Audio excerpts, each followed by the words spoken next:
Recording मैं कर रहा हूँ, रात में 12 बज रहा है। मेरे चेहरे से लग रहा होगा ना, बाल थोड़ा सही नहीं होंगे, अब ठीक कर लेते हैं। फिर भी मेरे चेहरे में वो जादू है, तेरी ओर चलाता हूँ, जाना होता कहीं और मुझे कहीं और चला जाता हूँ। अब ऐसा क्यों गा रहा हूँ बेटा? मेरे लिए ना, मेरे लिए चेहरा यही है, ये जादू है। ये जो ना, ये बेटा ये 5x4 का जो ये बोर्ड है ना, मेरे लिए जादू है। तेरे चेहरे में वो जादू है, तेरी ओर चला आता हूँ, जाना होता कहीं और मुझे कहीं और चला आता हूँ। यहाँ पे आ गया, रात को 12 बज रहे थे, मैंने क्या कि शूट कर लिया हम लोगों के लिए लेक्चर, मजा आएगा। देख रहे हैं ना क्या पढ़ चुके थे स्टूडेंट? बेटा हम लोग हिस्ट्री पढ़ चुके हैं इस चैप्टर की। देखो हम लोग हिस्ट्री पढ़ चुके हैं, हिस्ट्री हम लोग को कंफर्म है। हाँ, इधर वाला नहीं पढ़ना है अभी, ना मत देखो, समझ में नहीं आएगा। कुछ होंगे इस टाइप की जो इधर देख रहे होंगे, नहीं हम देखेंगे। कुछ होते हैं ना भैया, वो वाली चांद नहीं देखना है, अमावस्या का चांद नहीं देखना है। नहीं देखना है, क्यों नहीं देखना? जरूर देखेंगे बेटा, वो अमावस्या का है, उधर मत देखो, अभी इधर फिलहाल में देखो। रात में 12 बजे शूटिंग कर रहा हूँ, आंख भरी हुई, देखो इधर, इधर देखो। हिस्ट्री बेटा कंफर्म कर चुके हम लोग, हिस्ट्री डन। अबाउट फोर्स बेटा ये भी हम लोग पढ़ चुके हैं, फोर्स के बारे में हम डिलीट कर दो, इसको खत्म कर दो। बेटा हम लोग इफेक्ट ऑफ फोर्स भी पढ़ चुके हैं, खत्म कर दो। क्या पढ़ना हमको? Balanced and unbalanced force, balance and unbalanced force.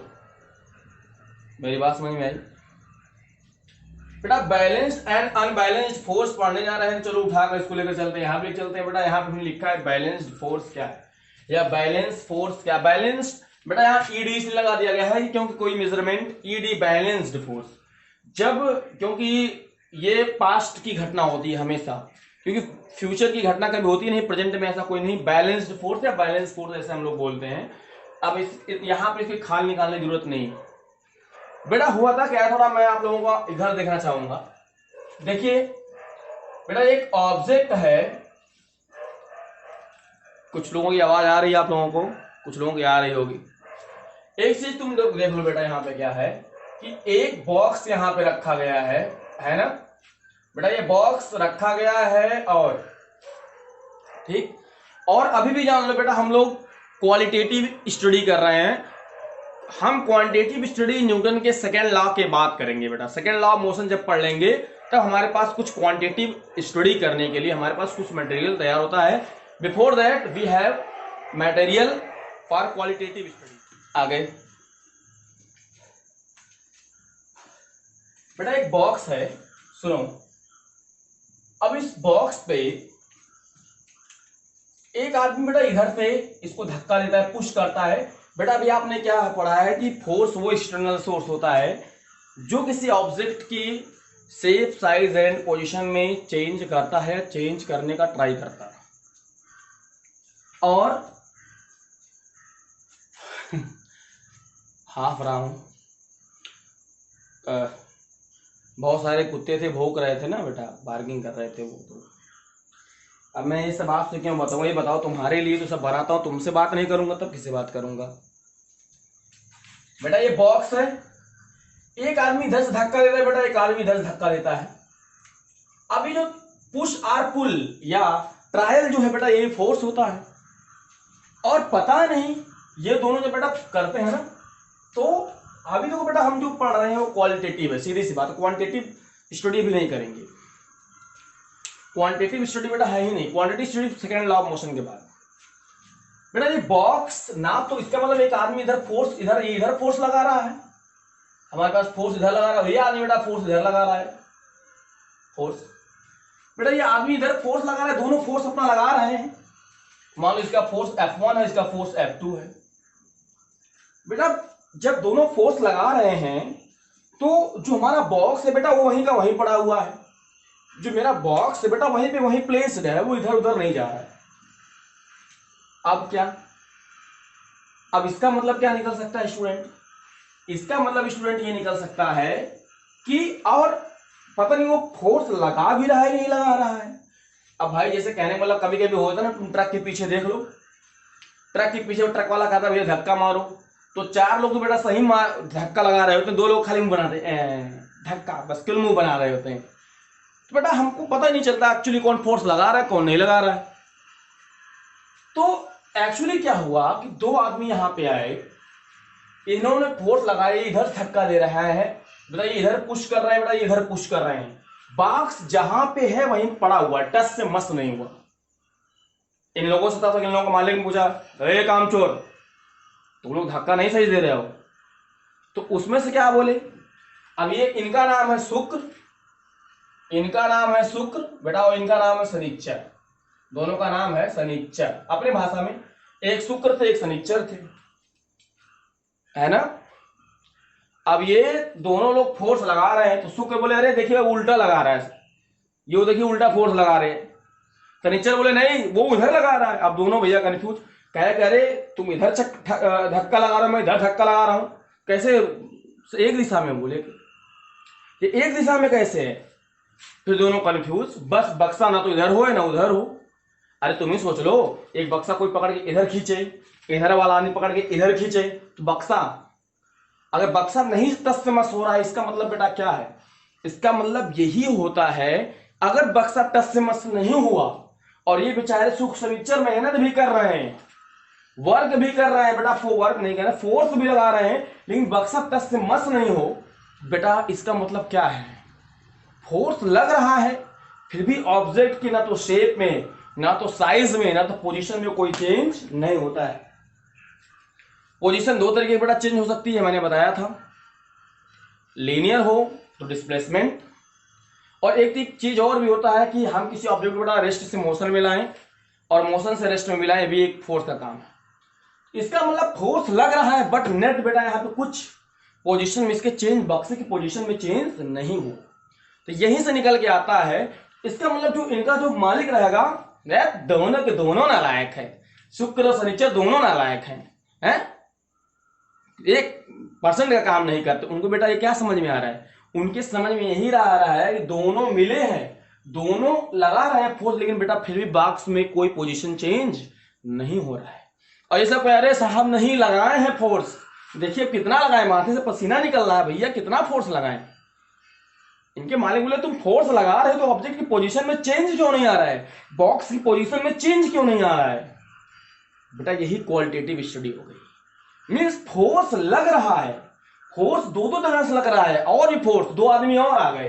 अब देखो क्या करें, वो सेठ ऐसे आदमी को पाला भी है, एक आदमी और आ गया बेटा, इधर से आ गए, चलो ये भी धक्का लगा रहा है ऐसे, ये भी 2-4 आदमी मिल गए, चारों धक्का लगाने लगे। अब ये दोनों मिलकर इधर धक्का लगाने लगे, ये दोनों मिलकर इधर धक्का लगाने लगे, फिर बक्सा वहीं क्या वहीं है। अब तो सेठ को बड़ी गुस्सा आई, धोती नीचे से उठाया, बहुत नालायक है सब, 4-4 आदमी लगा दें तब भी बक्से में कोई पोजीशन चेंज नहीं हो रही बेटा। तब वहां पे निकल के एक थीम आती है निकल के, इसका मतलब कुछ तो चीज है कि ऑब्जेक्ट पे बहुत सारे फोर्स लग रहे हैं, फिर भी ऑब्जेक्ट की पोजीशन में कोई चेंज नहीं आ रहा है। इसका मतलब क्या हो रहा है? इसका मतलब क्या है, कहीं ना कहीं ऑब्जेक्ट बहुत सारे फोर्स लग रहे हों, लेकिन ऑब्जेक्ट की पोजीशन में चेंज नहीं हो रहा है स्टूडेंट। इसका मतलब ये हो गया कि एक फोर्स दूसरे फोर्स को बैलेंस कर दे रहा है, एक फोर्स दूसरे फोर्स की इफेक्ट को बैलेंस कर दे रहा है, तभी तो ऐसा हो सकता है।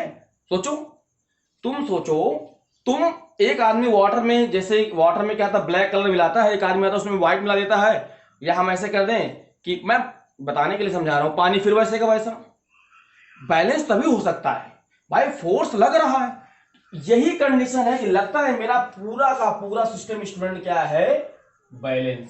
क्या है? बैलेंस। पूरा का पूरा सिस्टम क्या है, बैलेंस्ड। तो क्या डिफिनेशन बनेगी, क्वालिटेटिव डिफिनेशन की तरफ आते हैं स्टूडेंट।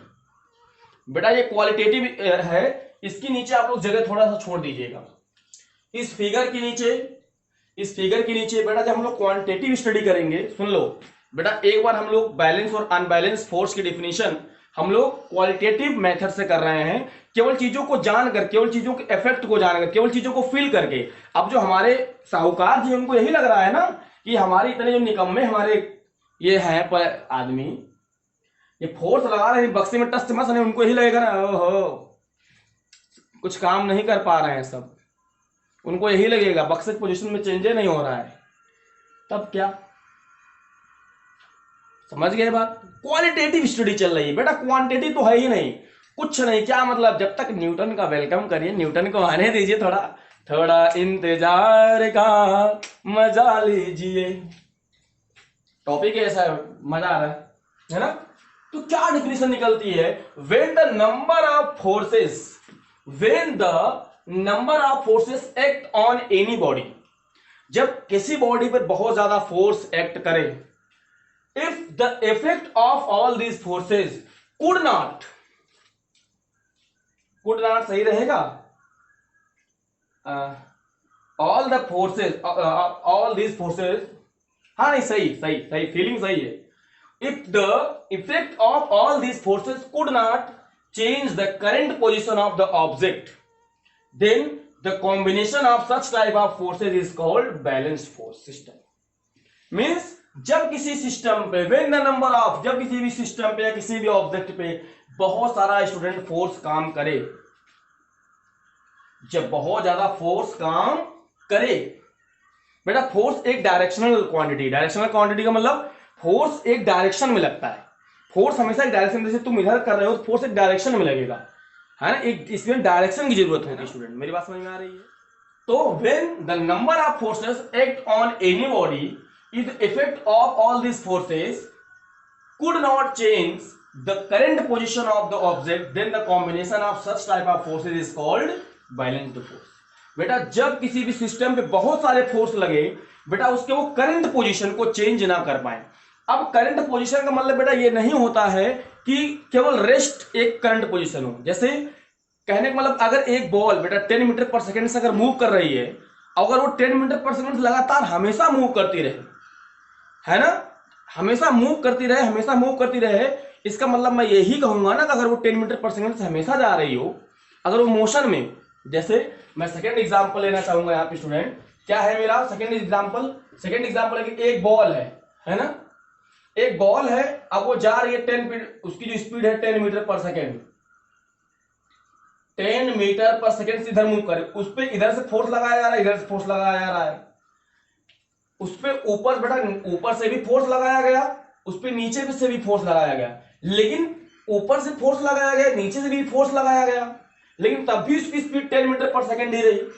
बहुत लोग बेटा जब मैं ये बताता हूं ना, तो बस केवल लोग ये समझते हैं कि केवल कोई ऑब्जेक्ट रेस्ट में उसको फोर्स उसको केवल मोशन में ला सकता है, स्टूडेंट नहीं। हमने कहा ना फोर्स रेस्ट को मोशन में, मोशन को रेस्ट में, पोजीशन, डायरेक्शन, शेप, साइज सब कुछ चेंज करता है। बट अभी हम बात क्या कर रहे हैं, बैलेंस्ड फोर्स सिस्टम की। अगर इधर से भी मैंने फोर्स लगाया और इधर से भी फोर्स लगाया, लेकिन बॉल तब भी 10 मीटर पर सेकंड चल गई, इसका मतलब लगता है इस वाले फोर्स ने इस वाले फोर्स को क्या कर दिया, बैलेंस कर दिया। क्या कर दिया, बैलेंस कर दिया, है ना? इसको बेटा क्या बोलते हैं, balanced force system. Means when the number of forces acted on any body, अगर किसी भी बॉडी पे या किसी भी ऑब्जेक्ट पे बहुत सारे फोर्स काम कर रहे हो, if the effect of all these forces could not change the current position of the object, अगर बेटा वो करंट पोजीशन ऑब्जेक्ट की चेंज नहीं कर पा रहा है, द करंट पोजीशन में क्या है, पोजीशन में दो चीज स्टूडेंट होती है, पोजीशन में दो चीज होती है, क्या, rest and motion. Rest and, भाई ऑब्जेक्ट मेनली दो ही कंडीशन में रहती है, या तो कोई ऑब्जेक्ट रेस्ट में रहती है तो मोशन में। इसका मतलब अगर ऑब्जेक्ट मोशन में है तो जब तक बैलेंस फोर्स है, अगर हमारा बैलेंस फोर्स अगर है, जब तक फोर्स हमारा बैलेंस है, अगर वो मोशन में है तो मोशन में ही रहेगा, और रेस्ट में है तो रेस्ट में ही रहेगा। मेरी बात समझ में आई? तो क्या है कि जब तक किसी सिस्टम पे, मैं कितनी बार बोलूं, अब आप लोग समझ गए होंगे, नोट कर लीजिए स्टूडेंट, इसको अच्छे से नोट कर लीजिए। ये बैलेंस फोर्स की डिफिनेशन हो गई, ये फिगर हो गया, और इसके अलावा नोट कर लिए, पास करके नोट कर लीजिए। अब मैं इरेज करने जा रहा हूं, ठीक है? अब बेटा जैसे अब इसी में क्या करते हैं, देखो अब जैसे मान लो कि ये सारा सिस्टम हमारा ऐसे ही बना था, थोड़ा इसको ऐसे कर लेते, सही कर लेते हैं स्टूडेंट, सुख शनिचर है ना, हरे बड़ा मजा है, ठीक है?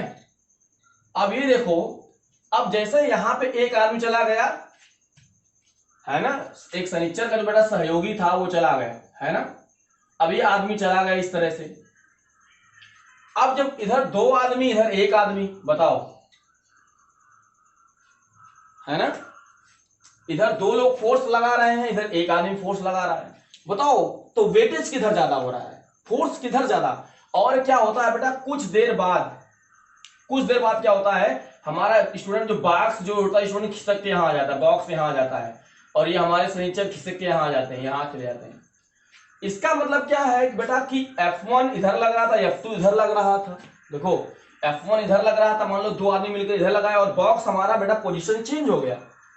मतलब इसका मतलब कहीं ना कहीं इस वाले फोर्स भी बेटा, ये वाला फोर्स हमारा डोमिनेट कर गया, किस पे, हमारे F2 पे डोमिनेट कर गया, यानी जो इधर हमारा ऑब्जेक्ट था, इधर जो फोर्स लगा रहा है उस पे क्या कर गया, डोमिनेट कर गया। मेरी बात समझ में आई?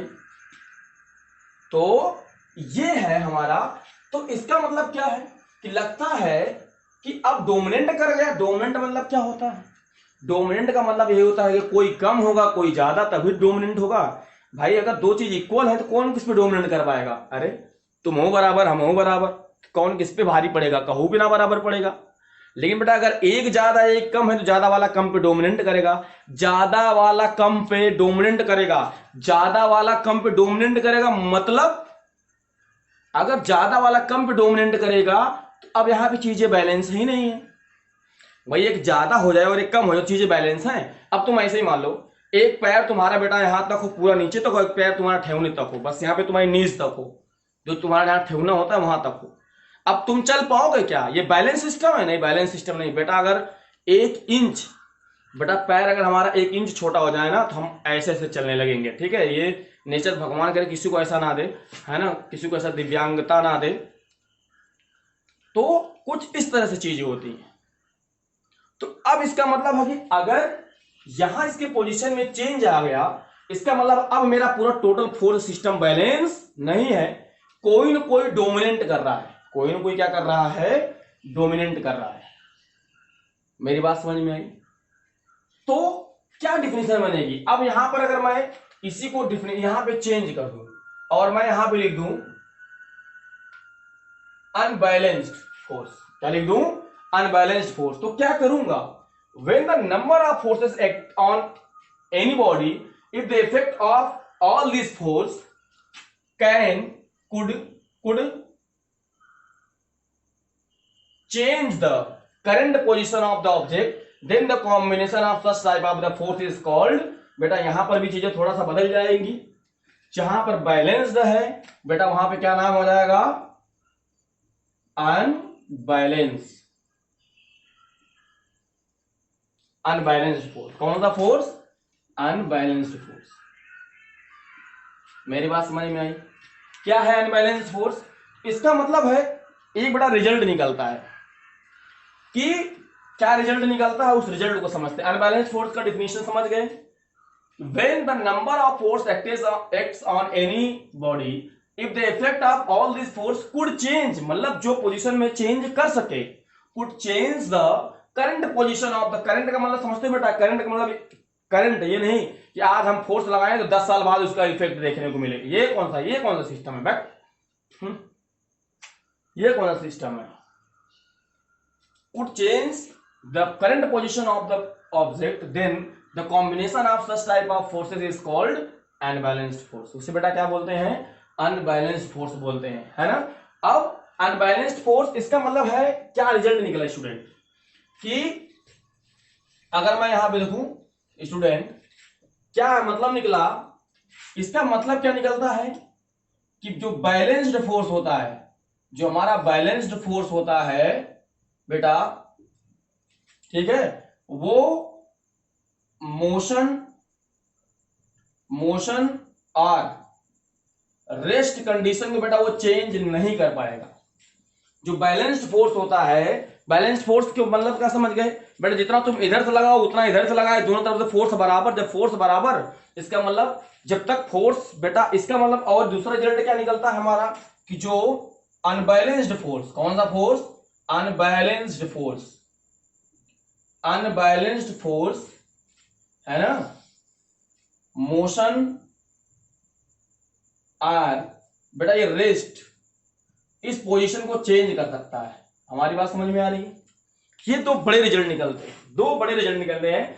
अगर किसी ऑब्जेक्ट के मोशन को चेंज करना है और उसके रेस्ट को कंडीशन को चेंज करना है, मोशन को चेंज करना है, उसके मोशन को चेंज करना है, तब भी आपको अनबैलेंस्ड फोर्स चाहिए। उसके रेस्ट को चेंज करना है तब भी आपको अनबैलेंस्ड फोर्स सिस्टम चाहिए। लेकिन अगर ऑब्जेक्ट को आप चाहते हैं कि सर उसका मोशन और रेस्ट पोजीशन अगर चेंज ना हो तो सर उसमें बैलेंस फोर्स सिस्टम लगाना चाहिए, है ना। तो तुम कहीं ऐसा देखे हो क्या कि कोई ऑब्जेक्ट देखे हो जो हमेशा रेस्ट में, तो रेस्ट में पड़ी हो, है ना।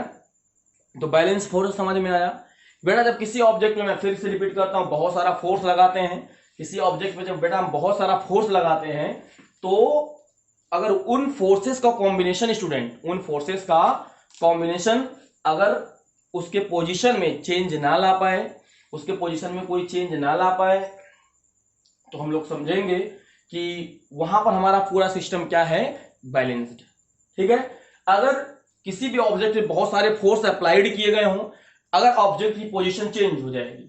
अब तुम यहां पे समझो ना इस तरीके को, इस तरीके के समझो कि अगर कहीं ना कहीं, अब थोड़ा मैं यहां पे इरेज कर दूं अनबैलेंस्ड, ये आप नोट कर लिए होंगे मेरे हिसाब से, नोट कर लो, मैं 5 करके नोट कर लो, इसे नोट कर लिए।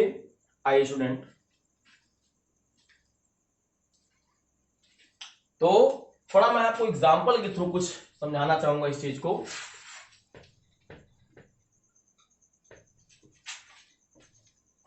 जैसे मान लो बेटा मैं एक एग्जांपल के थ्रू आपको समझाना चाहूं, और बताइएगा मुझे, आप लोग अपने पोजीशन बताइएगा।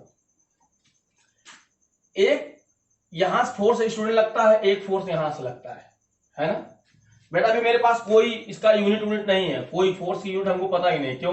क्योंकि अभी हम लोग क्वालिटेटिव स्टडी कर रहे हैं, न्यूटन का वेट कर रहे हैं, क्या वो दिन आएगा। अच्छा बेटा चलो पहले इतना टफ नहीं लेंगे, इतना सोलो धीरे लें थोड़ा। एक फोर्स यहां लग रहा है स्टूडेंट, एक फोर्स यहां लग रहा है, ठीक है बेटा। ये ऑब्जेक्ट रेस्ट पे ही है। एक फोर्स मैं इधर से भी लगा रहा हूं, एक फोर्स इधर से लगा रहा हूं स्टूडेंट, और दोनों फोर्स लग रहे हैं फिर भी ऑब्जेक्ट रेस्ट पे है। बताओ, अगर फोर्स लगने के बाद भी अगर ऑब्जेक्ट अगर रेस्ट पे है, मतलब इसका मतलब है कि यहां पे सिस्टम हमारा कैसा होगा, बैलेंस होगा कि अनबैलेंस? बोलो बोलो बोलो, 1 2 3 4, कितने लोग? अच्छा सर बैलेंस्ड होगा। क्या होगा? बैलेंस्ड। क्यों बैलेंस्ड होगा? क्यों बैलेंस्ड होगा? क्योंकि सर ऑब्जेक्ट रेस्ट में है और रेस्ट में ही पड़ा हुआ है, और हम जानते हैं कि किसी भी ऑब्जेक्ट के रेस्ट और उसके मोशन की कंडीशन को, मोशन की पोजीशन को बैलेंस्ड फोर्स कभी चेंज नहीं कर पाता। या इसका मैं उल्टा समझूं, अगर ऑब्जेक्ट की पोजीशन में कोई चेंज नहीं हो पा रहा है, इसका मतलब पक्का है, इसका मतलब एक चीज और पता चलता है, क्या? जितना फोर्स इधर से लगा रहा होगा, जितना फोर्स इधर से लगा रहा होगा, उतना ये फोर्स बेटा ये इधर से भी लगा रहा होगा, तभी तो दोनों है कटकुट कटकुट। यार कटकुट क्लास खोलने में बहुत कटकुट करेंगे, है ना। कटकुट भाई, इधर का वाला इधर का बैलेंस हो गया, कटकुट। लेकिन अगला बताइए अब आप बताइए, अगर बेटा ये ऑब्जेक्ट अगर इधर मूव कर जाए, अब कुछ लोग होंगे ना बेटा, कुछ लोग होंगे थोड़ा बुक का पढ़ लिए होंगे, इधर उधर से देख लिए होंगे, तो कुछ लोग इसमें कुछ न्यूमेरिकल वैल्यू देना शुरू कर देंगे। कुछ लोग न्यूमेरिकल वैल्यू आई ही नहीं है। जब तक हम गैलीलियो गिली को नहीं पढ़ेंगे, जब तक हम न्यूटन को नहीं पढ़ेंगे बेटा, मैं न्यूमेरिकल दे ही नहीं सकता। क्यों? क्योंकि हमारे पास क्वालिटेटिव स्टडी है, क्वांटिटेटिव स्टडी तो है ही नहीं हमारे पास अभी। बोलो है? तो बहुत लोग होंगे बेटा छटकेंगे। कैसे छटकेंगे? कैसे छटकेंगे? देखो सामने में एक भैया स्वयं बोल रहे हैं ऐसे छटकेंगे। नहीं नहीं, कैसे छटकेंगे? हाँ ऐसे कि जैसे गरम तेल हो बेटा, उसमें भुट्टे का दाना रख दिया जाए, वैसे छटकेंगे। कुछ लोग छटकते हैं ऐसा, है ना। वो पहले कुछ यहाँ पे न्यूटन लिखते हैं, न्यूटन लिख देते हैं कि 10 न्यूटन 5 न्यूटन। बेटा अभी नहीं, वो नहीं हम पढ़ेंगे जब तक हम न्यूटन को नहीं पढ़ेंगे। आज तुमको बैलेंस और अनबैलेंस समझना है। अगर बताओ स्टूडेंट, अगर ये ऑब्जेक्ट इधर मूव कर जाए, ऑब्जेक्ट बेटा शुरू में क्या था, इनिशियल जब टाइम हमारा 0 था, तो बेटा ऑब्जेक्ट हमारा रेस्ट पे था। किस पे था? रेस्ट। बेटा हम 10 सेकंड बाद देखते हैं, हम 10 सेकंड के बाद ऑब्जर्वेशन करते हैं और देखते हैं बेटा ऑब्जेक्ट इधर मूव कर रहा है, ऑब्जेक्ट हमारा इधर मूव कर रहा है ओवरऑल। अगर ऑब्जेक्ट रेस्ट पे था, इसका मतलब अगर ये ऑब्जेक्ट मूव कर रहा है, अगर मोशन में आ गया, बताओ ऑब्जेक्ट हमारा रेस्ट पे था, रेस्ट से किस में आ गया, मोशन में आ गया। रेस्ट पे था, रेस्ट से किस में आ गया, मोशन में आ गया। इसका मतलब है कि यहां पर क्या है बेटा, तो रेस्ट और मोशन, ऑब्जेक्ट में रेस्ट को और मोशन में क्रिएट कौन कर सकता है बेटा, अनबैलेंस्ड फोर्स। कौन कर सकता है, अनबैलेंस्ड फोर्स कर सकता है। इसका मतलब कहेंगे सर यहां पे फोर्स अनबैलेंस्ड। अब अनबैलेंस्ड कैसे हो सकता है, अनबैलेंस्ड स्टूडेंट तभी हो सकता है जब एक फोर्स हमारा ज्यादा हो गया होगा और एक फोर्स कम। अब ज्यादा कौन हो गया होगा, अब बताओ, ये इधर लगा रहे हैं, ये इधर लगा रहा है, ओवरऑल ऑब्जेक्ट इधर जा रहा है, बताओ किसका फोर्स ज्यादा है, F1 और F2 में। कहेंगे sir F1 is greater than F2। अच्छा, इसी कंडीशन में अगर बेटा ये ऑब्जेक्ट इधर जाती, ये ऑब्जेक्ट अगर इधर मूव करती, तो कौन फोर्स डोमिनेट करता, F2 वाला। तो हम क्या लिख देते हैं, F2 is greater than F1, है ना। तो एक तरीके से हम इसका जो बेटा एक हम लोग अपने जो एक मैथमेटिकली और क्वालिटेटिव स्टडी का जो रिजल्ट निकालते हैं, क्या निकालते हैं वो देख लीजिए। थोड़ा मैं इरेज कर देता हूं यहां पे, है ना। क्या है, अब देखो यहां पे मैं एक लिस्ट बनाऊंगा, बैलेंस्ड फोर्स, मेरी बात समझिए, बैलेंस्ड फोर्स। बैलेंस्ड क्या कर सकता है स्टूडेंट, देखिए, रेस्ट ऑब्जेक्ट, रेस्ट को मोशन में या मोशन को क्या रेस्ट में बदल सकता है, बताइए। मैं इसी को घोल घोल पिलाऊंगा, रेस्ट और मोशन में बदल सकता है, नहीं बदल सकता है ना। तो रेस्ट ऑब्जेक्ट को मोशन में, ना तो मोशन रेस्ट में। इसका मतलब अगर इस कंडीशन में अगर बैलेंस फोर्स लग रहा है स्टूडेंट, इसका मतलब अगर बैलेंस फोर्स सिस्टम है, अगर कोई ऑब्जेक्ट रेस्ट में है स्टूडेंट, सुन लो, अगर हमारा पूरा सिस्टम बैलेंस्ड फोर्स सिस्टम के अंतर्गत आ रहा है, तो अगर ऑब्जेक्ट कोई अगर रेस्ट में है तो स्टूडेंट रेस्ट में ही पड़ी रहेगी, अगर मोशन में है तो स्टूडेंट मोशन में ही पड़ी रहेगी। इसका मतलब हम ना तो इसके मोशन पोजीशन को चेंज कर सकते हैं, ना तो अनबैलेंस्ड क्या करेगा, अनबैलेंस्ड स्टूडेंट क्या करेगा, अनबैलेंस्ड क्या करेगा बताओ, अनबैलेंस्ड रेस्ट। और एक चीज और बेटा इसमें और है, डायरेक्शन। थोड़ा, अरे नहीं, ठीक, बैक, डायरेक्शन, अरे अपना शॉर्टकट वाला डायरेक्शन। ये डायरेक्शन को भी चेंज नहीं कर सकता, यानी हमारा जो बैलेंस्ड फोर्स होता है, ना तो ऑब्जेक्ट की रेस्ट पोजीशन को चेंज कर पाएगा, ना तो मोशन पोजीशन को चेंज कर पाएगा, ना तो उसकी डायरेक्शन को चेंज कर पाएगा। मेरी बात समझ में आ रही है। और अनबैलेंस्ड फोर्स बेटा, अगर ऑब्जेक्ट रेस्ट है तो रेस्ट को मोशन में ला सकता है, रेस्ट को मोशन में ला सकता है, और अगर ऑब्जेक्ट मोशन है तो मोशन से उसको रेस्ट में ला जा सकता है। मेरी बात समझ में आ गई। और बेटा ये डायरेक्शन में भी चेंज ला सकता है। बात समझ में आई स्टूडेंट, बैलेंस और अनबैलेंस। कितने लोगों को समझ में आ गई, बैलेंस और अनबैलेंस समझ में आया।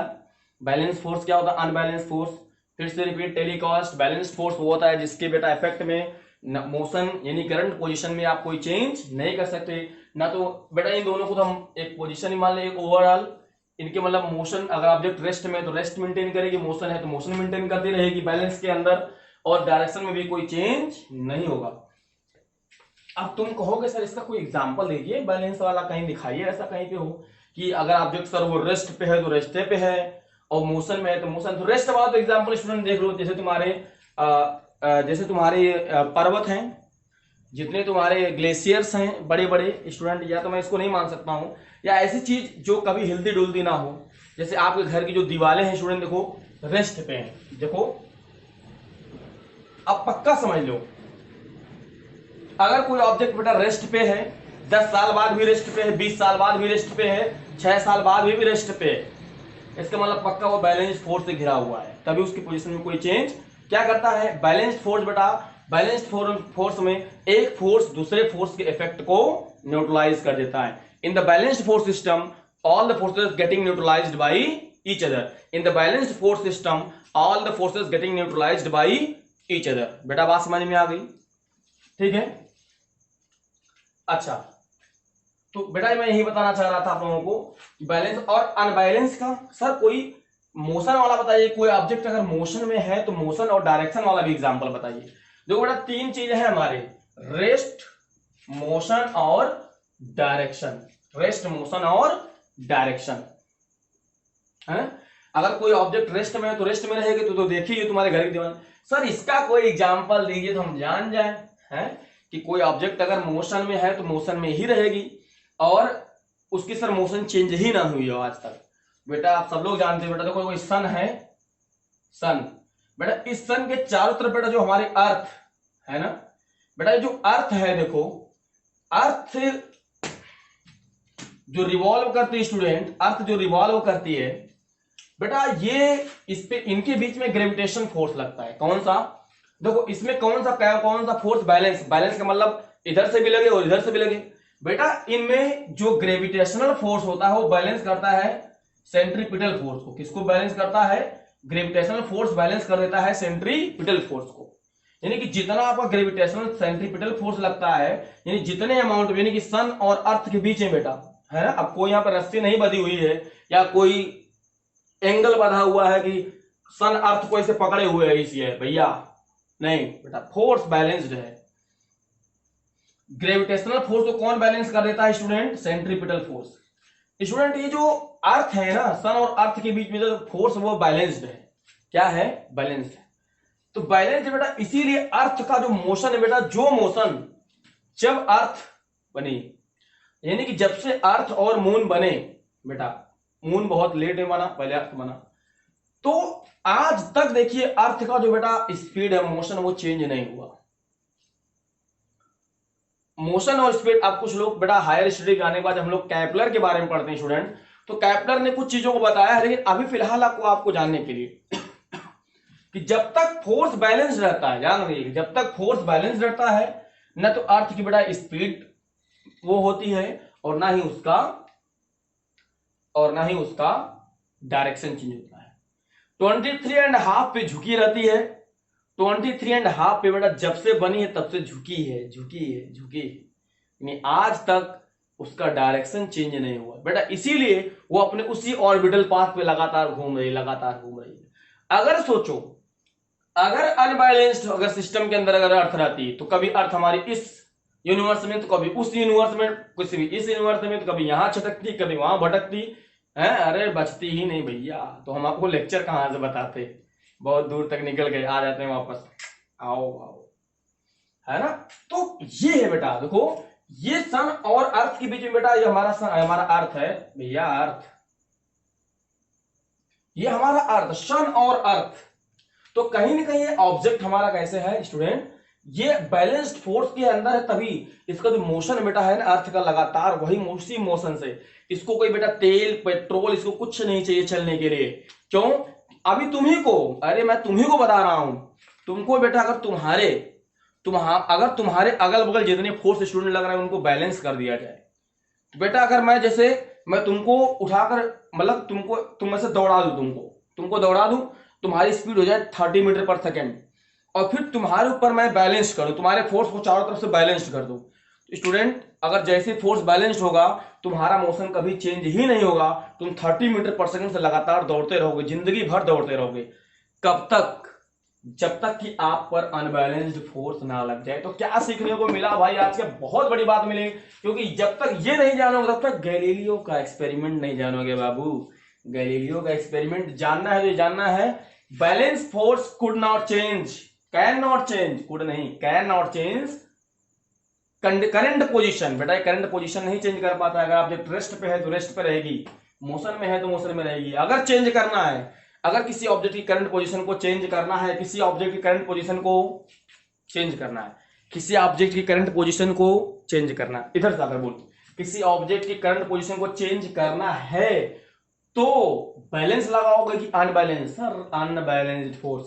इसका मतलब मैं बेटा अगर यहां से यहां तक अगर आ पाया हूं, यहां से यहां तक आ रहा हूं, यानी अगर मेरी पोजीशन में चेंज हो रही है तो पक्का जान लो कि मेरे चारों तरफ अनबैलेंस्ड फोर्स काम कर रहा है। इस बात की चर्चा हम करेंगे बेटा, बहुत टाइम होता है।